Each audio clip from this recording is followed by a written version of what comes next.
lot from people is like, how do you find a good therapist? And I say me. But we need to go beyond that. That was supposed to be a joke. Thank you. Yeah.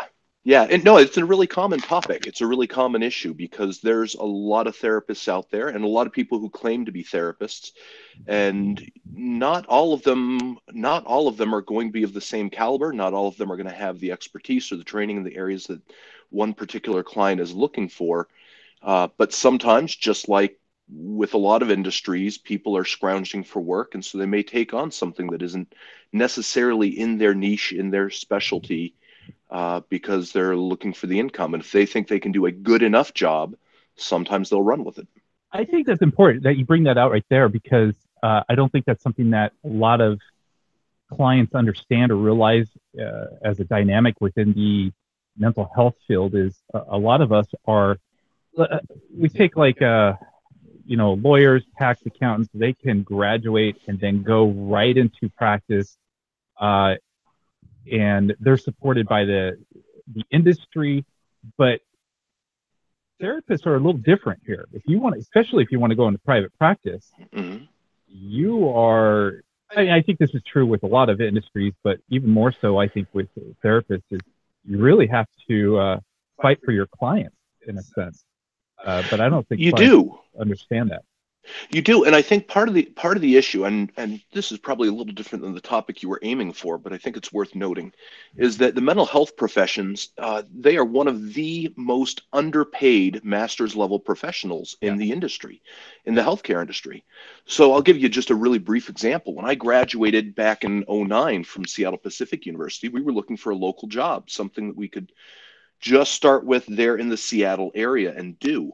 And this average starting salary. So I want to put this in perspective. We're talking the Seattle metro area. So we're talking a big city. We're talking for somebody who has been through a bachelor's degree program, has been through a master's degree program, is going to be providing mental health services, healthcare to individuals. The starting salary on average in that area, $23,000. That's below minimum wage, It way is. below. It is. And so I think that's an important factor to consider, because that's oftentimes, I mean, when you talk about a lawyer coming out and going into a law firm and whatnot, they may not be making that low, but they may not be making a ton of money, but they're making lower than maybe what they'd like to ideally. And obviously, I didn't have any problems making lower than what I was hoping to end up making over the course of my career. But at that low, it's hard to be able to exist in the way that the industry supports graduates, which is through Right. community mental health and agency work. Instead, the way that it ends up having to happen is, if you need to make more than that, you're going to have to go fight it out in private practice. And there does tend to be a fair amount of competition. Which makes a lot of therapists spread themselves not only thin, but dive into specializations they're not really trained. Oh, good heavens, Right? yes. Oh, absolutely. And I think is a major, major issue with that. If you go online, and maybe this is the first tip for some of the listeners that they can look for. If you go online and you look up a therapist's profile, and we can speak a little bit more on how to find therapists, but if you look up a therapist's profile and they specialize in 30 things, that should be an The immediate red red flag, flag. Yeah. big red flag. Yep. So if you see someone who specializes in everything from bipolar disorder to marital issues, all the way over to trauma, and that should be a big red flag that you're looking at the profile of someone who is, the term that I use at least, is a generalist. Yes. And that old phrase of jack of all trades, master of none kind of applies there. They don't have specialized and advanced training in any one particular area. They're really just trying to get anybody and everybody in the door. And I can understand that, because at one point I had to be a generalist. But that is, if you're looking for very specific help with a very specific issue, you want to find someone who specializes, and I, 30 is not specialized. I'm glad you pointed that out. So did I. I was very much a generalist at the beginning, and I Right. don't want to shame any other therapists who are doing that. We get it. But for the listeners, I think that's a good indicator to you that they're usually either starting off their private practice or pretty new to the industry, Hmm. or they're just trying to grab everything. If they've been in the industry for 30 years and they're still a generalist, um, they may be running a clinic, so they may be referring out to specific people within their clinic. Hmm. But if they're a generalist themselves, that may be an actual red flag uh, as a practitioner. 30 years in the industry and still a generalist and specializing in everything. Right. Absolutely. And I love that you said, hey, you know what, there may be this, there may be that. And I think that's really important to recognize that no matter what we talk about as being general rules or as good guidelines, there's always going to be a few exceptions out there. Like what you said, where they're running a clinic and they're referring out. So it may look like they specialize in everything. Well, that's because they have a team that may be specialized very broadly across a range of issues. So there's going to be exceptions to what we talk about, and maybe we'll try and point them out as we go. But Yeah. yeah, we're going to be talking a lot about, it sounds like, more of the bigger rules that tend to be best to follow. Yeah, and I think let me point out maybe one other roadblock that I experienced because as a therapist, I came into this industry and people were asking me who to go to. I'm not a specialist in one particular thing, maybe schizophrenia. Who do I Hmm. refer to? I I don't know. And even I, as a therapist, don't have a great resource to say, yes, I could go to a distribution list and say, oh, all these people say they specialize in schizophrenia. Uh, Hmm. but because I've never actually had any feedback from clientele, I can't guarantee that resource. And that's frustrating. And I think there's two obstacles to this. One, we don't get to see what therapists actually do in the office because of Right. confidentiality, right? And Yep. so that's a problem. Unlike dentistry, I mean, although confidentiality still applies to all medical fields, Hmm. it's more so with therapy. And what compounds that in the second part is still the stigma around therapy. So people aren't going out there and say, yeah, like a great dentist. I have a great dentist. It's Hmm. pain free, but we get our teeth cleaned. You don't get that so much with therapists either. Even with clients No. that I've referred out, they don't come back naturally and say, he was the best therapist I ever went to. And so, and even if a client says that, we don't really know how that therapist is actually Right. conducting therapy Right. and session. And so these are very difficult obstacles to overcome. So as we'll discuss here, we'll try to find ways to narrow it down. Yeah. But what do you think, Ethan? Do you want to review maybe the different types of therapists first, or Well, I what do you think is the best way to approach this? what you talked about, not having like a distribution list, and I think that's a really important thing for a lot of people to realize.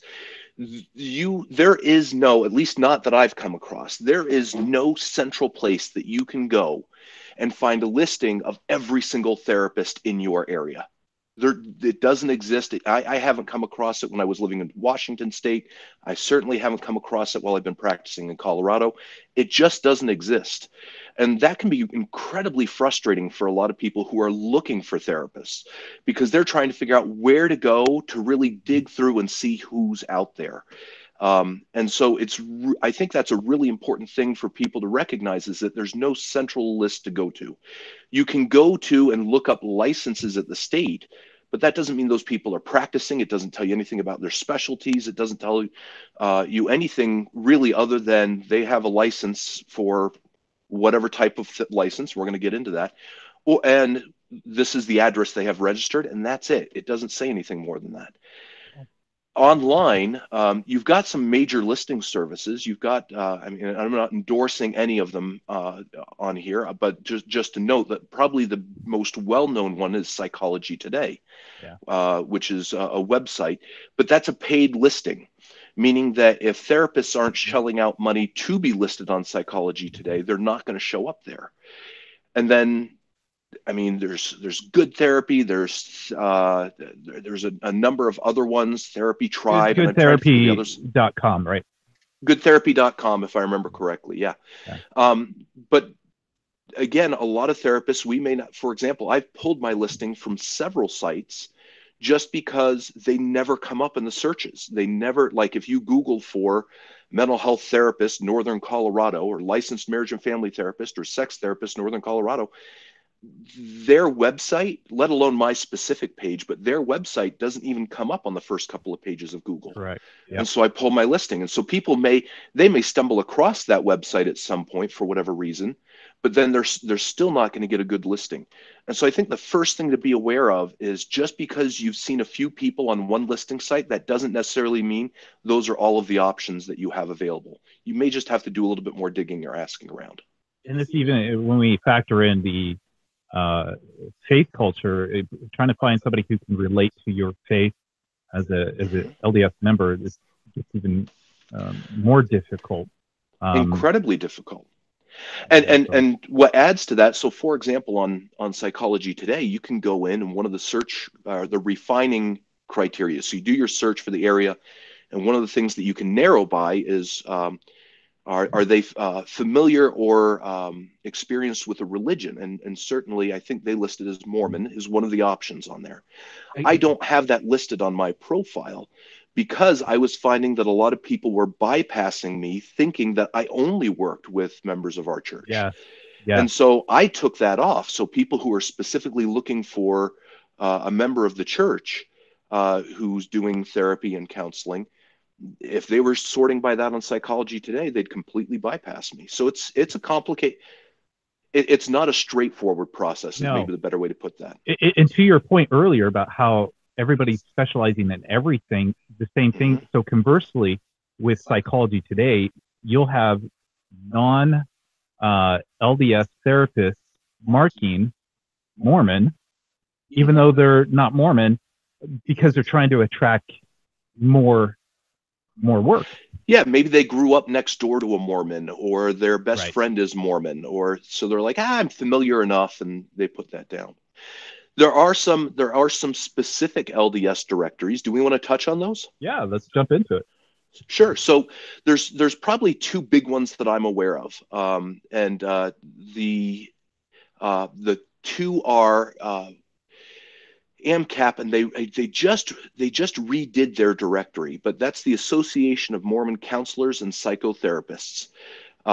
They just redid their directory. I think you now find it directly on their website, which I can try and pull up here if we want, or so you can just insert it later. AMCAP is, just for the audience, AMCAP is different from Mormon Health Association.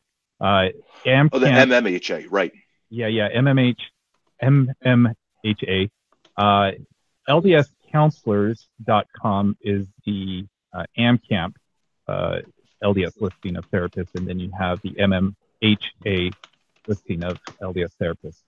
So, yeah, AMCAP may be keeping the no, they've changed it. So LDScounselors.net now redirects to LDSAMCAP.org /directory. And that's what I was saying is they just updated this like in the last month. And so, yeah, I know. And that's the thing is most people, changes like this happen. If you punch in LDScounselors.net, it still dumps you to the correct directory, but they've redone it. So that's the first one. And then the second one, yeah, that's the MMHA, which is the Mormon Mental Health Association. And I'm trying to remember. Do you remember the website off the top of your head for that? Not off the top of my head. I think I've got it. I believe it's Mormon Mental Health Assoc, ASSOC.org. Yeah. And if you go on there, there's a Find a Provider link towards the top of the page that has people listed. But again, that's not necessarily all the LDS counselors in the area. That's not all the people who are members of the church that are practicing in that area. That's just those who are affiliated with those organizations. And so I guess the last directory to toss out, and again, this one isn't comprehensive also, is to get in touch with the local LDS Family Services organization. And they usually keep a directory of those who are LDS or LDS friendly, I think is how they have phrased it in the past, who are practicing in the area. But again, not comprehensive there. There are certainly members of the church who aren't on that referral list for whatever reason. I think that's an important part too. With that list, I guess with any list, somebody has an ultimate choice of who's going to be on the list. But unlike ldscounselors.net or whatever their new site is now. Yeah. It's also a paid subscription, so they're not going to remove you. But with the LDS counselors for LDS Family Services, usually the director or whatever their title is there gets to pick and choose. For whatever Yep. reason, there isn't a standard. Okay, you're LDS or you're LDS friendly, you get to be on the list. It's up to them completely. So. Right. And to take it even a step further, it's up to them who's on the list that they have, but they don't give out that list. That's What correct. they will typically do is if you call, you'll say, hey, I'm in this area. I'm looking for a therapist who can kind of help me with this. They'll just give you 2 or 3 names. That's what they will typically do. And so there may be other people in the area that you're not aware of. And I want to acknowledge some of the listeners may be a little frustrated with some of the information that we're tossing out. In that it's certainly not the easiest thing, but again, that's exactly what I was going to point out. Is it's frustrating for us. Boy, if there was one central way to have all the listed, that would be incredibly helpful for us. Just in being able to help connect people with a good therapist if we aren't a good fit, but it's not out there. You kind of have to do a little bit of detective work. And so to speak to your point earlier, when someone asks you for a referral, I do the same thing. Somebody will ask me for a referral. I'll say, boy, give me a little bit of time. Let me do a little bit of digging. And I go through this process that we're kind of talking people through. And I do the evaluations on, hey, this person, I don't know, they look a little bit more of a generalist and they're really wanting help with this, or they're not they're not licensed, or they're licensed in this discipline. And so I'll kind of weed things out, and then I'll come back and offer a couple of suggestions, very clearly noting, I don't know this person, but based on what I reviewed, This is who I would suggest you try. So, yeah. Throw one more barrier into this discussion is, like most medical professions, it's unethical and even possibly illegal, depending on your area, to solicit reviews. Very, very. I know, at least in California, I could technically probably get in trouble if I was to say, hey, can you go on to Yelp or any other, my website, and give me a review? And so that's highly discouraged. And again, this is problematic because you're not getting any feedback from any source. Although I agree, I mean, we shouldn't be buying reviews or using our authority as a therapist to beg or ask for reviews, but it does complicate the process. You can't have any transparency. Right. I've got a buddy who's a photographer, a wedding photographer. And as I was chatting with him, just kind of looking for marketing, he and I were kind of talking about marketing and online advertising and things like that. And what are things that work for him? What are things that work for me? He was like, well, what I do is after I've done a photo shoot and after I've finished up with everything, I'll kick out an email to them and says, hey, here's everything, we fulfilled the contract. Here's everything that you paid for. By the way, though, if you hop on Google and Facebook, and I'm trying to remember, and Yelp, I think were the 3, something like that. If you leave me 5-star reviews there, because it sounds like you're satisfied with your experience, I'll kick you out a promo code for a free canvas print or something like that. And he says, and that works wonders. And I'm thinking, that would violate so many ethical guidelines. Yeah. That would be so bad in our industry. And so we can't really solicit that. And so it is very hit or miss if you do read a review online of what you're going to see there. Now, I'm curious with your experience, Daniel, that applies with clients. One of the things that I've done is I've gone on for some of my close professional colleagues in the area, and I've left a review of them as another therapist and have said, hey, here's been my experience dealing with them in a professional capacity. And I'm very transparent about what my relationship is because I want other people to be able to see that I hold this person in high regard. And I've asked them, hey, if you are willing and if you're open to that, feel free to reciprocate. So you may see things like that. And for the average person looking, that may look a little weird to see another therapist reviewing a therapist. But oftentimes it's one of the few ways that we can get some good outside endorsements from people. What's frustrating, at least here in California, California has we're one of probably the most legislative states around mental health therapy, good or bad. And that's, however, created an environment of high competition. Going back to our earlier discussion, these new therapists coming out. So even doing something like that, which is completely ethical, it's very difficult because leaving a review on somebody else's, which I have absolutely no problem. In fact, I have done it because, gosh, I'm not going to hold on to a client that I don't have a skill set for. I'm going to recommend over here, and I'm going to praise them for him or her for their work. But even leaving that review, there's a fear, and I've talked to other therapists in the area. They want to, but they don't, because they're afraid that review will mean they'll get more clients, or their competitor will get more clients. It won't come back to them. And so that's how competitive it is out here. That we don't even praise. And I mean, when you're putting yourself as a generalist of 30 to 50 specializations, that means you're trying to get every potential client out there. And if you leave a review for somebody else, that's indirectly, at least in their mind, saying that they're a better therapist in this area. So why come to me? And so there's this constant battle, internal battle for therapists. And that's really interesting. I hadn't even considered that component of it, but I can really see where that would come up. Yep. Yeah. So it's difficult all the way around. It is. It is. So, yeah, be mindful of that as you're looking at reviews. You know, we had a list of things. Maybe we should dive into that, and I'm sure we'll tie into things. So, go ahead. Well, I was going to say the first one you brought up were like, there's so many different initials after people's names.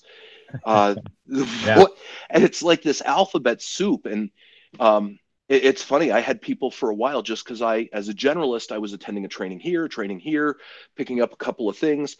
And I had friends joking. It's like, they were like, are you like trying to get the entire alphabet after your name? What are you going after there? Right? We worked hard for those initials. Oh, my heavens.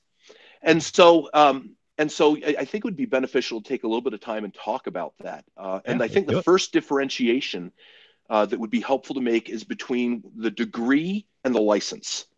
And a lot of people, I don't think they recognize what that is. So for most mental health practitioners, we can start practicing at a master's level, meaning that you have to have completed your bachelor's degree. You have to have at least gone through and completed your master's degree or be an intern. But that's what you're looking for. And you'll typically see those show up as a few different things. I think MA is one of the really common ones. That's a Master of Arts. And then MS is another really common one. That's Master of Sciences.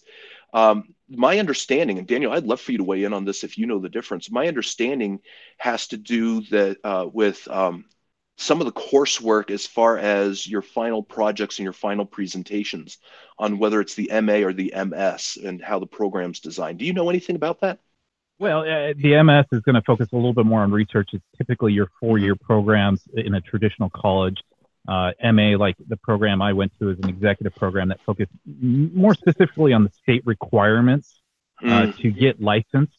And so it's not a broad reach of technical skills or research or things of that sort. And at least that is how it is here in structured here in California. I'm not sure if that's true everywhere. Yeah, like I mentioned before, my grad school was in Seattle. My initials after my name on that are MS.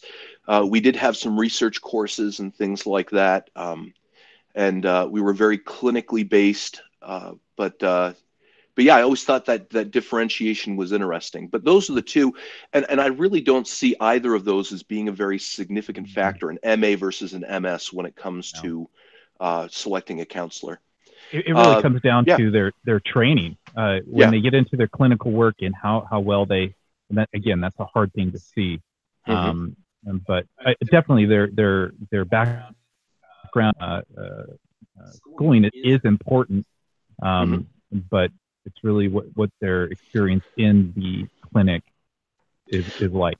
Absolutely, and I would almost say, I mean, if you really wanted to dig in and do some research, and really make sure that you knew who you were going to go see, the MA versus MS, I don't see as making a huge difference. You'd be better off served figuring out where they went to school and what program they were in, and seeing how that program is ranked, and seeing if it's a good rigorous program. Is it accredited by organizations that Yeah, that evaluate programs and make sure that they are rigorous and well designed and are solid. And that's where I think the degree would be more important, is to know that background. But even that, I think, boy, that's a lot of digging. I don't know anyone who It is. actually does that level of digging. It, I think I may be wrong, but I think based on state requirements, you have to have graduated from an accredited program. Is that it's true here in California? Well, when we say accredited, we should probably be a little more specific when we talk about that. When we say accredited, there's non-accredited organizations and universities or colleges that, yeah, that's the stuff people like refer to those as like diploma mills or things like that. Right, The right. accreditations that I'm specifically referring to, so for example, for my discipline, which is marriage and family therapy, that's what yours is too. Yes, yes. Um, for our specific program, a marriage and family therapy program, there is an organization called COAMFTE, is how it's pronounced, but COAMFTE. It's the Coalition on Marriage and Family Therapy Education, is what it stands for. It's run by our national organization, the American Association for Marriage and Family Therapy.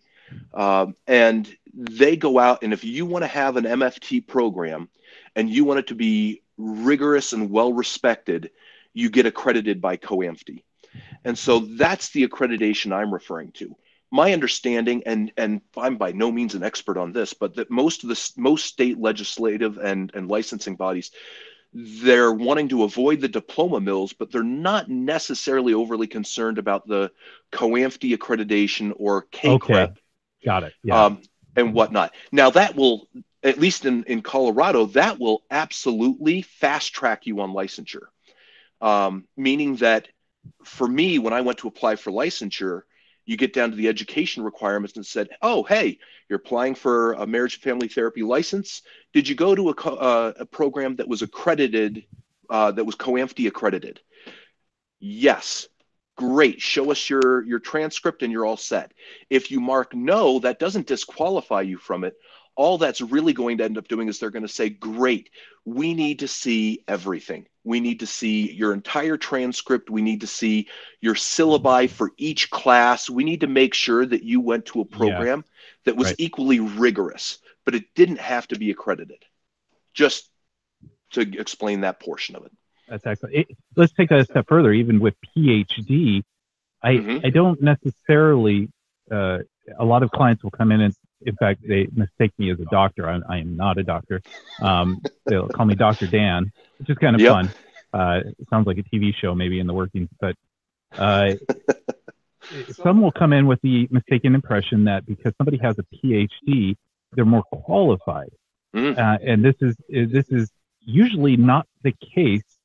And this is kind of somewhat a segue into what we're going to be talking about in the different degrees and the different initials here. Is Hmm. there's one case where there's a therapist who's been in the industry for a couple of decades, maybe 25 years, and I had a client say, you know what, I know them, they're familiar with the LDS culture, and no disrespect. Oh, of course not. I'm never offended by this. We're going to go with him. I says, absolutely. I knew it was going to happen because this PhD, it doesn't specialize in marriage and family therapy. And most PhDs, unless they get their specialization in marriage and family therapy, aren't necessarily, they're psychotherapy. They're not necessarily family therapy. I Hmm. knew it was going to happen because I've done it before. He ended up calling me and consulting me on the case of the clients who decided to go with them. And so, but that's a part of the experience that the client has to, if they feel like, if they have confidence behind those initials, I respect that. Hmm. But also understand that doesn't actually qualify them as or at least a more qualified marriage and family therapist. So there's that dynamic there too. No, absolutely, absolutely, and that's really important to note, that the initials may sound impressive, doesn't always necessarily translate to qualified in the area that you're specifically looking for, Correct. depending on what those initials are. Um, so you mentioned PhD. Why don't we jump over to that one for just a second? The Yeah, PhD, let's do it. that's a doctorate of philosophy. That's what the PH stands for. And then that doctorate of philosophy, that sounds like it should just be focused on philosophy, but you can have a doctorate in philosophy in a whole range of different fields. And certainly some of those, you can have a doctorate of philosophy, a PhD in psychology, a PhD in marriage and family therapy, a PhD in clinical counseling, or pardon me, in counseling psychology, clinical psychology, and organizational psychology. There's a whole range of that. And what was interesting, because I was actually considering doing a PhD in marriage and family therapy at one point, and as I was chatting with my professors about that, what they ended up telling me is they said, "Are you planning to teach at a university?" I said, "Maybe as an adjunct at some Yeah, yeah, point, a little bit, but I don't want to get into the publish or perish full-time faculty gig. That's not what I'm looking for." They said, "Then don't go for your PhD." They said, "Clinically, it's mhm, not going to make any difference for you if you have a master's or a PhD. The PhD is about the research and the teaching." So I don't know if that's 100% accurate, but that's how my pretty professors, my accurate. PhD professors explained it to me um, around that. Um, you'll also find that a lot of psychologists, so your PhDs, they very much tend to be, some of them do a lot of counseling, but a lot of them also do assessment. And so they'll Yes, do disability assessments or cognitive assessments or developmental assessments. They do a lot more of that testing. That's like a school psychologist. They're not the ones sitting down chatting with the kid about having a rough day or social interaction or anything like that. They're the one testing for ADHD or something else like that. that's a Am great I point. getting that right according to your understanding? Absolutely. That's Yeah, that's yeah. absolutely correct. Uh, and again, just like any other degree, there's individuals out there who have PhDs who are well trained in marriage and family therapy. We look at Hmm. individuals like Dr. Julie Hanks. She's Oh, yeah, yeah. PhD, and she's great at her training and her practice. Hmm. And so, yeah, it's very big, and you have to consider all these things. And I think this Right. is where the client needs to interview as much as the therapist is interviewing. You go in and you Oh, ask the questions. What's absolutely. your background? What's your training? I see your PhD. So what's your experience with working with couples? You Hmm. might be surprised at the answer. Oh, I think you might be kind of shocked at the answer sometimes. Yeah. So let's breeze through a few of the other degrees and let's Yeah. let's move on to some of what you were just referencing. So then you also have what's called a PsyD, a PSYD, and that's your doctorate of psychology, not a PhD in psychology. And my understanding, again, I don't have that degree, but my understanding is that those tend to be much more focused on the clinical aspect of psychology Yeah. rather than research or anything like that. So you'll tend to see a lot of PsyDs uh, engaged more in the counseling services industry, a little bit more so than necessarily the percentage of PhDs who are. Correct. Yeah. Correct. And then MSW is probably the other really common, most common one that we haven't talked about, which is your Master of Social Work. And they are probably I don't know the stats on the numbers, but social workers, MSWs, they've got to be one of the by numbers alone one of the largest mental health professions. They are. Um, yeah, and for good reason because their education is so broad and varied that they're able to move into and do so much different work. It's Everything from the more social justice work to a lot of the case management work, and as well as the counseling and related fields in that way. it's the most portable from state to Oh state yeah. too. Hmm. The requirements for a MSW, sometimes called a licensed MSW, um, is more easily transferable from state to state, which is a problem for other licensing. For example, like an MFT. Hmm. And the MSW applies to school, hospitals, clinics, suicide prevention. It's very, like you're saying, very, very broad, Hmm. um, which is great. I think there's a need for that, but also this is typically your social worker people Hmm. who are spread thin too. That's not always the case, but Yeah. uh, not a criticism. It's just a realization for the listener. Hey Daniel, FYI, I'm getting a little. You're echoing every once in a while. Just FYI. Let me see what I can do here. Yep. So one of the other points I would make about the MSW is there's a lot of fantastic points to an MSW in that they are, it is very portable. It is very, there's a lot of areas you can go into. At the same time, that can be a little bit of a concern. So I'll give you one example. At one point when I was fresh out of grad school, again, trying to find something other than a $23,000 a year salary, I was looking for doing some civilian work for the Navy up in Washington area. Navy's the big military up there, and there were several bases near us. And so I thought maybe I can get on there as a mental health therapist. So I went online, I started looking through the job listings, and I found one specifically for a military family therapist. They were looking for someone specifically to do therapy for couples and for families dealing with deployment issues and things like that. And I thought, great, I have a specialized education in marriage and family therapy. And they would not accept an MFT. You had to be an MSW. And so I think in some ways, because that has been one of the most long-standing disciplines and is one of the biggest disciplines, people default to that in job listings or in hiring, and they maybe miss out on people who are equally or perhaps even more qualified educationally based with that. So it's something to be aware of that, yeah, MSWs, you're going to see them in a lot of places, but that broad education also means that looking to see where they have specialized in their training is all the more important. So let's take that a little bit further. Why go for an MFT when MSW is so portable and broad? What's your perspective? Why choose like you and I did? I have my feelings and opinions on that, but why go for an MFT then?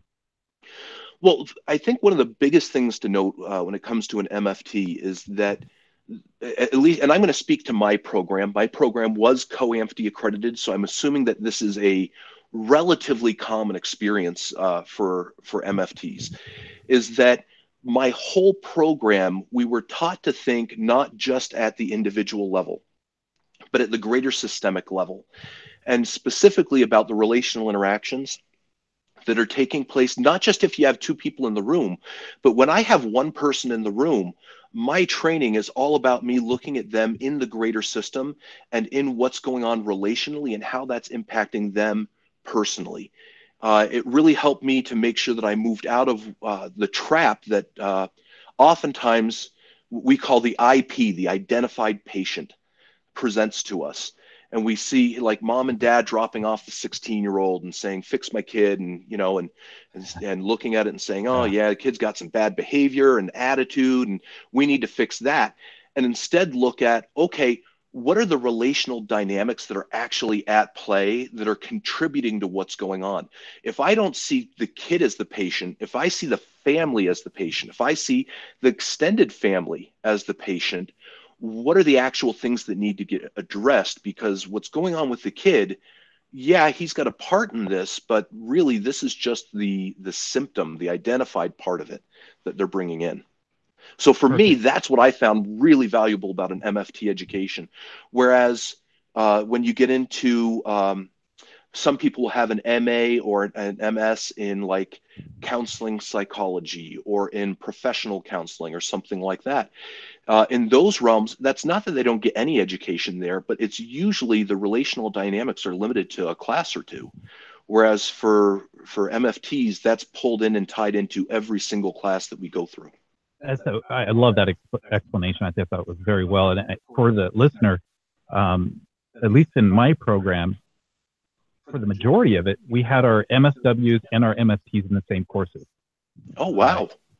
So we're taking exactly the same courses with exception of some specialization. So to your point, we were required as MFTs to take more family systems, is what we call it, what Ethan was describing, kind of looking at the whole thing, get away from just the identified patient and seeing even not just what's in the current family system, but what's generational. So our training is we call that Bowen therapy, Bowenian therapy, is looking at the generational impact of your family culture in your here and now, where that's not, I mean, an MSW will get some of that exposure, but that's not necessarily their focus. And so in those courses, they weren't required to take those courses, so they wouldn't be in my classes. They would go into more clinical or community health stuff for clinic or suicide prevention, which is also what we get too, but they get a little bit more training on that. No, absolutely. And part of the reason they don't go through those classes is they're going through classes around case management, around social justice issues, Exactly. or community interventions, or like, for example, when you deal with somebody who's a professional counselor, they have their MS in professional counseling. They're also going through like career counseling and things like that. That the MFTs, we don't dive into that stuff unless we choose to do that postgraduate. Uh, Absolutely. Any other initials we want to cover? The only other one that's jumping to mind when it comes to the degree is the MED, which Masters of Education. Sometimes that can end up resulting in people moving into the counseling field. That's one of the rarer ones, but that's one that popped up for me that I've seen a few times. I'm not overly familiar with that one, but it is out there. Don't like necessarily throw that person out just because the initials are a little different. That's a good point. Different states, because of the way we're structured legally in this country, unfortunately, sometimes states have their own accreditation and their own licensing that you won't see really anywhere else. There's one in Utah. What is it called? It's mental health education certification. Oh, the CFLE, Certified Family Life Educator? Is that what you're that's talking one about? other, but there's another one that's popular among addiction recovery clinics. That's very unique. No, I'm not familiar with that one. Let me see if I can find it real quick. Well, no, I've run into something similar because, for example, the LMHC. So we're shifting from talking about degrees. We're starting to talk more about licenses right now. And yes, right. Right. And in the mental health field, every mental health license is issued by the state. If it's a license, it's state issued. And so that's something to be aware of, is that you're going to see a whole bunch of different acronyms, and the same exact license could be very different initials in a different state. Yes. So I'll give you a great example. So the initials for my license is LMFT, and I think that's yours as well, Daniel, right? Correct. Yep. Now, if you go over into Nebraska, it's an LCMFT, which is a licensed clinical marriage and family therapist. Mm-hmm. And that, I think, has to do with their designation of, are you licensed? Are you unlicensed? Are you working towards licensure? And so if you see MFT and an L, that's a good indication that they're a licensed marriage and family therapist. But you're going to see some variance. LMHC, that was something that I saw in Washington, but I've never seen that here in Colorado. LMHC is licensed mental health counselor. In Colorado, I more typically see LPC, which is a licensed professional counselor. Yeah, and that was the one I was thinking of for Utah, CMHC. So I'm assuming that's Certified Mental Health Counselor. Clinical mental health counselor, maybe? Something like that, yeah. I don't even know if there's any requirement for education for that. I have no idea. I guess the point for the listener is there's so many of these different initials. Be aware of that. That doesn't necessarily make one person more qualified than another. It really, I guess maybe the takeaway for this part of this is reach out. You're going to have to call. You're going to have to talk to them. Yep, absolutely. Yeah. If you want to know what the initials stand for, probably the easiest thing that you can do, if it's an L initial, is to Google the state and that acronym. So if you were to Google Colorado LMFT, you're going to get dumped onto, in our state, it's the Department of Regulatory Affairs, their website for the licensing of marriage and family therapists. You're like, oh, that's what that means. That's probably the easiest way if you really want to know what the specific initials mean for whoever it is in your state. And I absolutely and completely agree with you when it comes to interviewing. Maybe that's a nice, well, There's one other thing I think would be really helpful for us to touch on degrees and licensure, and then let's jump right into the interviewing your therapist. Is that okay? Yeah, let's. Oh, I also want to bring, maybe this is what you're alluding to. We should probably handle, at least briefly, the controversial topic of life coaching. Oh, no, absolutely. I want to talk about that. The one I was thinking of is psychiatrist versus psychologist. Oh, excellent. Yeah. That I got to tell you, for me, until I got into this field, I got those mixed up all the time. Mhm. And really what it boils down to is one is a PhD, one is an MD, a medical doctor. So if you Correct. think of your medical doctors, you have like your cardiologists and your podiatrists and your dermatologists and all of that. A psychiatrist is just a medical specialty. Most psychiatrists, vast majority, my understanding is they don't do counseling. They don't sit No. down and talk with you about things. They have you come in, they evaluate Mhm. you, and they issue you a medication. And or they tell you that that's not appropriate. And then follow-up visits, while they may ask, hey, how are you doing? How are you feeling? Things like that. They're not trying to dive in and do counseling with you. They're evaluating, are your medications working? Are you experiencing negative side effects? Do we need to make an adjustment? Oftentimes they're called med management appointments. That's the psychiatrist. So if you see an MD, they're a psychiatrist. The psychologists are the ones that do counseling, they do assessments. That's more the mental health discipline. Great Fair enough? clarification. Yeah, And again, that's not a consistency. That's majority of what's happening there. majority. Yes. Yeah, there's exceptions. So that's why it's important to get to the interviewing and figuring out what their actual background is. Um, never simple, never simple. No, it isn't. Um, so there's a whole bunch of other initials that we could talk about, but I think bringing up the life coaching thing is a great thing. And Yeah. and I don't know what's your experience like. What exposure do you have to the life coaching or marital coaching field? Well, I think let's start off with pointing to why it exists and why it may be controversial. So Sure. a lot of therapists. Let's open up the um, profession here. We spend a lot of money, a lot of time, a lot of expertise in building up these skills, and then we have people who have no training whatsoever, um, diving into mental health issues and calling themselves a life coach. Sometimes their information is good, sometimes it's not. Um, and so that's just an immediate uh, frustration. There's no regulation Hmm. around that. There's no control over that. And there's very, very little recourse unless there was something very bad that happens um, in that life coaching experience.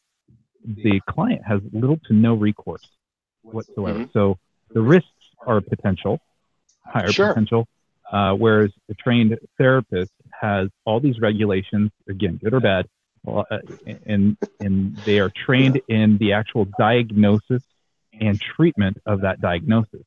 Life Hmm. coaching cannot, at least legally, diagnose you, um, even if their background, their education is, uh, even if they're a licensed therapist, if they fall under a life coaching title, they Hmm. can no longer, legally at least, diagnose and treat that diagnosis. And that's really the big difference right there, at least legally and ethically. In fact, I was just reading through another California Association of Marriage and Family Therapists article, um, and they're again saying the ambiguity is so thick around life coaching and uh, actual therapy, but it boils down essentially to the therapists can diagnose and treat the diagnosis. Life coaches Hmm. cannot.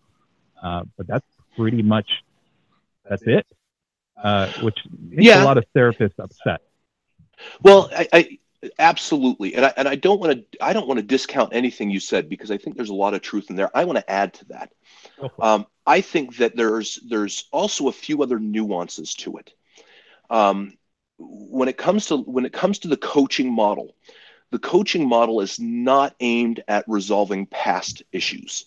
It's not aimed at Exactly. addressing trauma in the past. It's not aimed at addressing, neglectful childhood or overcoming issues that you've dealt with in the past that have been troubling you and resolving that stuff. Coaching is specifically focused on the now and forward.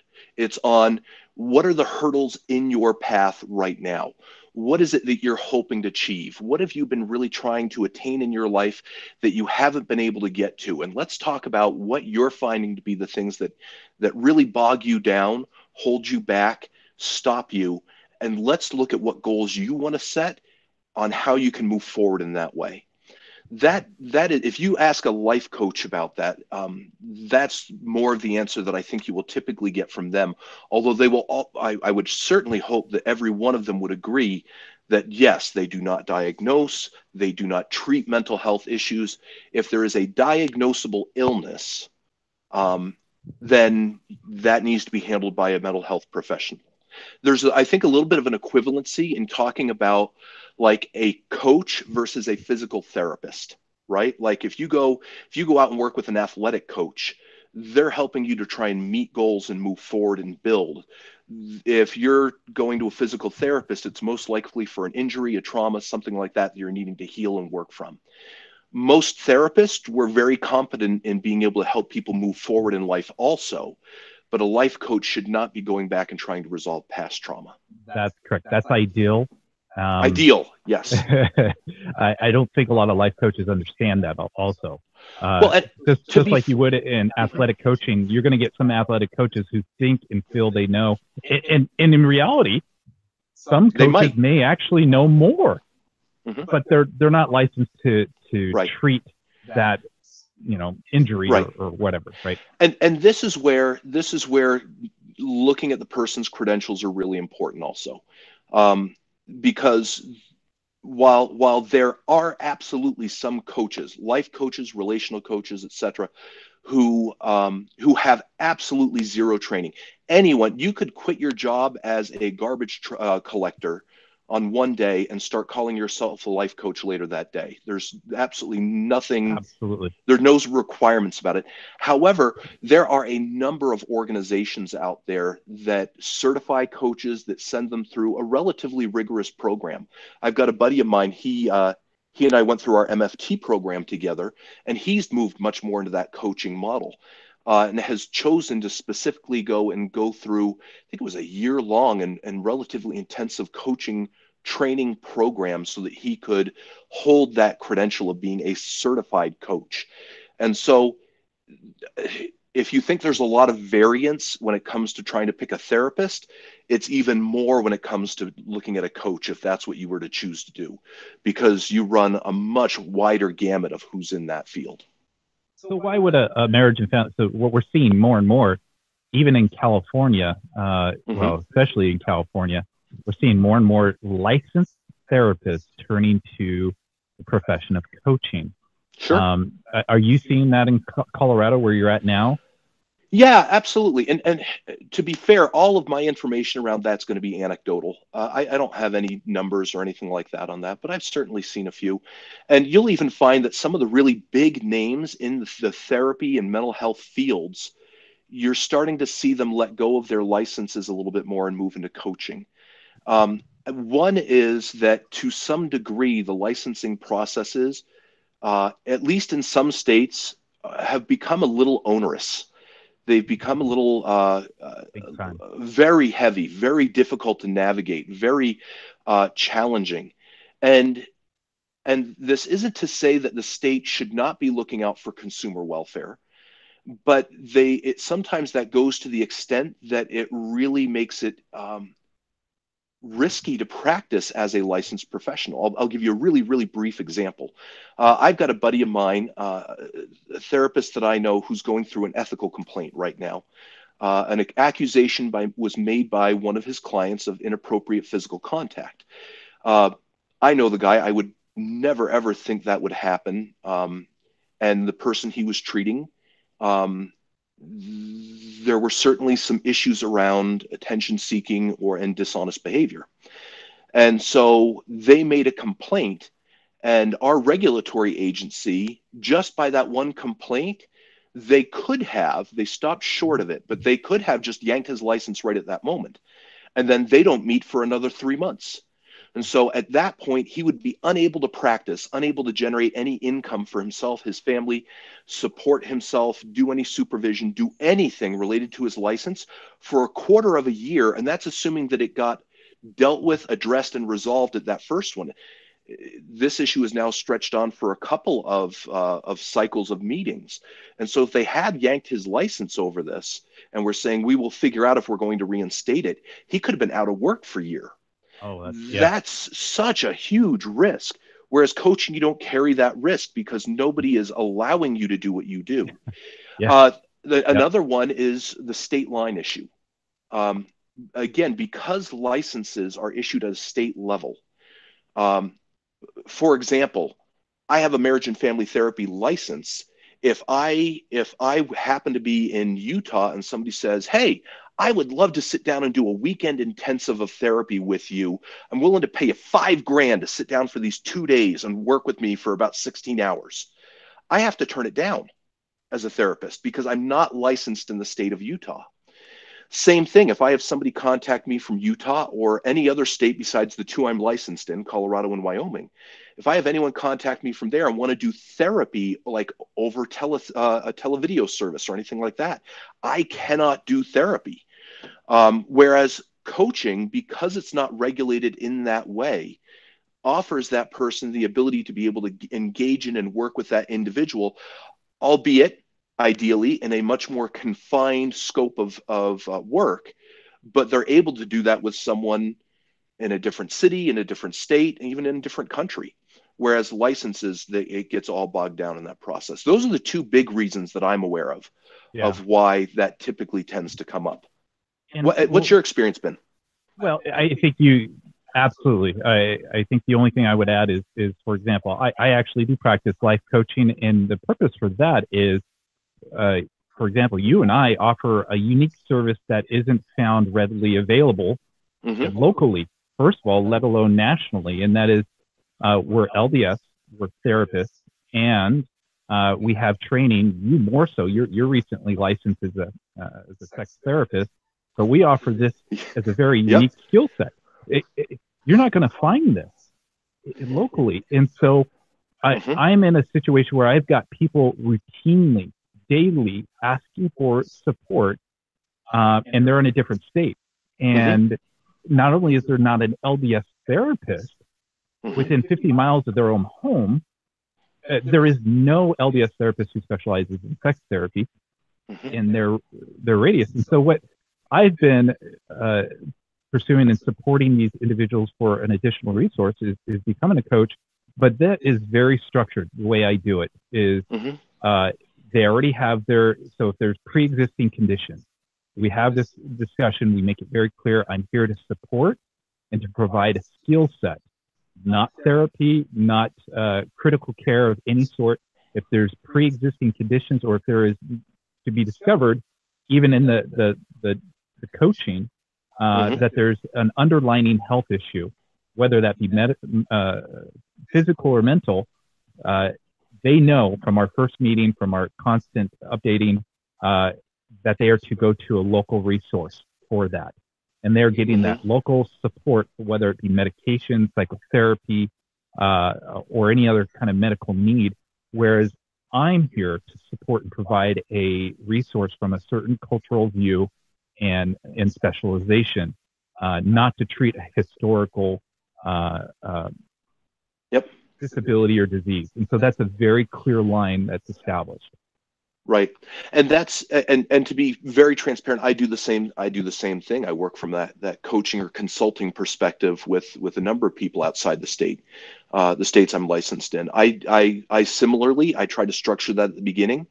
And I will check in with people occasionally around that. So, for example, I've got a client in another state where there's some depression issues that are going on.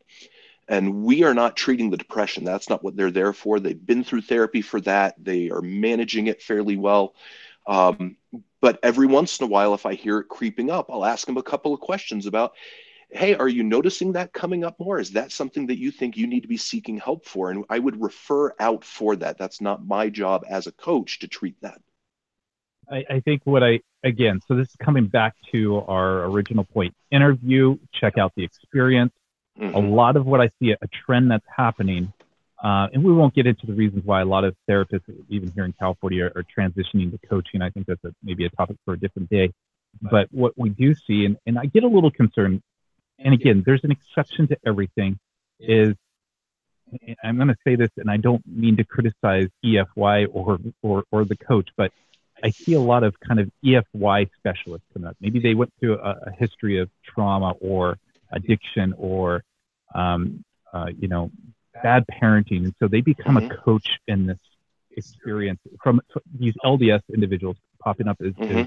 kind of your spiritual motivators. Again, this is not intended as a criticism or a slam, uh, but to be aware as the consumer, as the client, be aware you've got these individuals out there who are really desiring to make a change in good. And this field is extremely nuanced. So Oh yeah. don't mistake a life coach for somebody who has experience clinically in those particular issues. Again, interview. So let's move on to interviewing. How do we go about interviewing